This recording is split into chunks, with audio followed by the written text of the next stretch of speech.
You're well welcome. Forgot to mention a show, though, that's actually in town tonight, which is Big Wreck in town tonight at Club Soda. And my guest right now, Ian Thornley, the vocalist, and guitar player Brian Doherty, back together again after all these years. Mm-hmm. Yes. And it's been, wow, it's been a while. Yeah. Yeah, it has been. I mean, that's Big Wreck. Yeah, well, yeah, I suppose so. It's, for me, it never really, it's just a name that's different. Yeah. I'm still doing what I've always done. It's just, I mean, maybe I'm taking longer solos, as we talked about. Maybe there's a little more guitar stuff between Brian and I. So the music changes that way, and of course we've rekindled a friendship, which is the catalyst that started the whole thing. Was just a phone call. I just missed the guy. Yeah, that was a couple of years ago. There was a tour involved, and you guys actually toured with Ian Thornley, solo material and Big Wreck material. Yeah, and you bonded again. Yeah. It was a great tour. It was a lot of fun and exhausting, but musically really fulfilling. And so we got to touch on all kinds of different things. But it sort of just got the wheels turning as far as what people were reacting to and what kind of album we could go in and make. And when we went in, we didn't initially want to call it a Big Wreck album. We were just going to go make an album of music. I knew I didn't want a Thornley record. Right. And if there's a stigma attached with that, or well, there shouldn't be. Yeah, but you know what I mean. There was a sort of mission statement for myself and everyone involved going into the Thornley thing, that we were going to trim the fat, as it were, and swing for the fences with every song. It was, we're going for that real sort of slick rock radio thing, which, at 28 or whatever it was like, okay, I was being promised the world. It seemed like a great idea.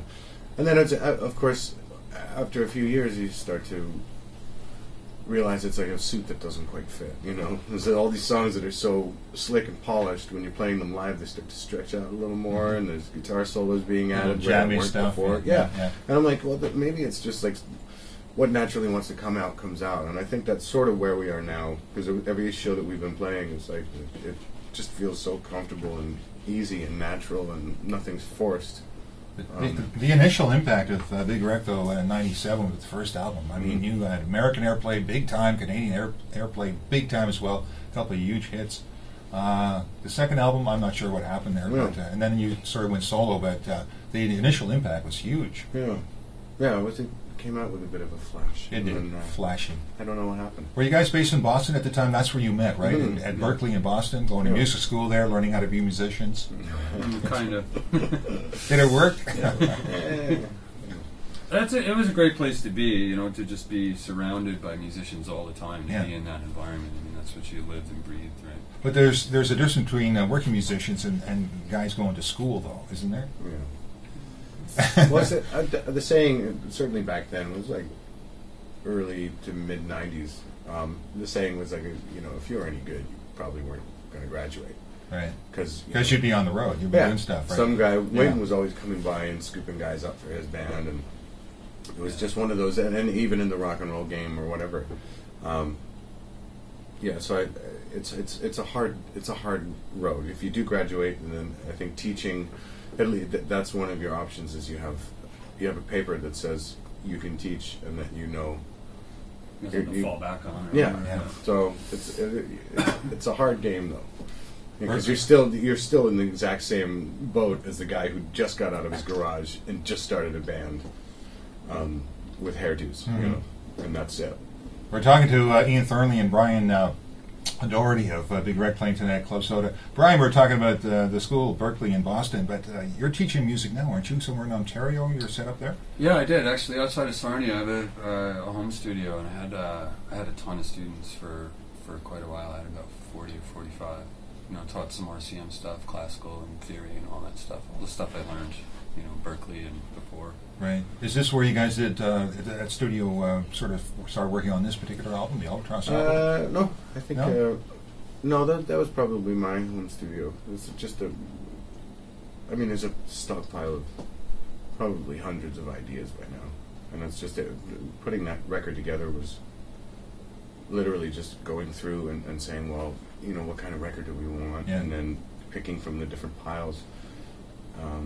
There's a lot of stuff on the album, and they're fairly short songs. There's no like lengthy songs on it, but everything's included in every song, and what sells almost every song are your vocals. I mean, that's amazing. And when Albatross first came on, I said, "Oh, thanks, no auto tune." It was driving me nuts for how long has that been around? And robot voice thing. Yeah, a bit old, isn't it? and like pure voice like yours. I mean, it's starting to become rare almost. Well, I think it's still out there. I mean, I was having a conversation with a friend of mine who had a studio in Toronto, and his daughter, who I think is a high school student, had a friend of hers in the studio and was cutting a song. Yeah. And he's a big publisher guy, so... Anyway, the kid cuts a vocal, and it all sounds great and all sounds fine, and they're like, meh, everything's in pitch, everything's in key. And then they just sort of pin it with the auto-tune, so it has that sort of synthetic sound to it, and they're like, yeah, now it sounds killer. But it doesn't. No. It's crazy. But I think it's just become, it's something that you just, even if the vocal is perfect, you slap it on there for that certain sound, which has become the sort of, I hope it's already no, it isn't. Fashion. It's been around a long time and it's still there. I really want it to What about guitar sounds? I mean, there's some amazing guitar work on this album. Brian, you're an amazing guitar player. Has that changed any? I mean, it's up forward in the mix, and a lot of times you don't hear guitar anymore. Yeah, I think actually what you'd appreciate if you come down and see the show is how it's done live. Because there's 3 guys now, and there's a lot of, we can cover so much live, and it sounds really cool, and plus, vocal, there's 3-part harmony and all that stuff. And everyone's using different rigs and different guitars for spectrum and covering different parts, mandolin and all kinds of stuff. So it's a lot of fun to play live. It's real musical. There's something to be said for a power trio, isn't it? Yeah. Well, it's a 5-piece, but it's certainly a power trio of guitars. Yeah. So where do you go from here? Is this some big tour, or just waiting to see? No, this was just like a get our feet wet kind of thing. Guelph and London. No, we have Guelph and then London and then a little time off. Yeah, a little bit. And the summer's going to get a little hectic. Yeah, and the album's doing really, really well in Canada. Apparently, yeah. That's great news, man. It's all gravy now, because I was not expecting Albatross, the song, to be a single. Never mind number 1. Never mind a number 1, we never had any of that before. So it's just all. It's about a bird. A song of a giant seagull. Who would have thought? Yeah. Well, thanks. I know you got some other stuff to do this afternoon, but the show's tonight.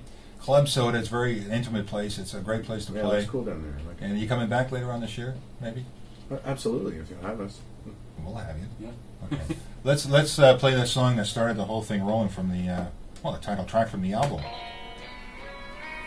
We're going to hear some amazing guitar. We're going to hear some amazing vocals. Big Wreck tonight, Club Soda. This is Albatross, Spirit of Rock, Shome, 97.7. The Spirit of Rock. 97.7.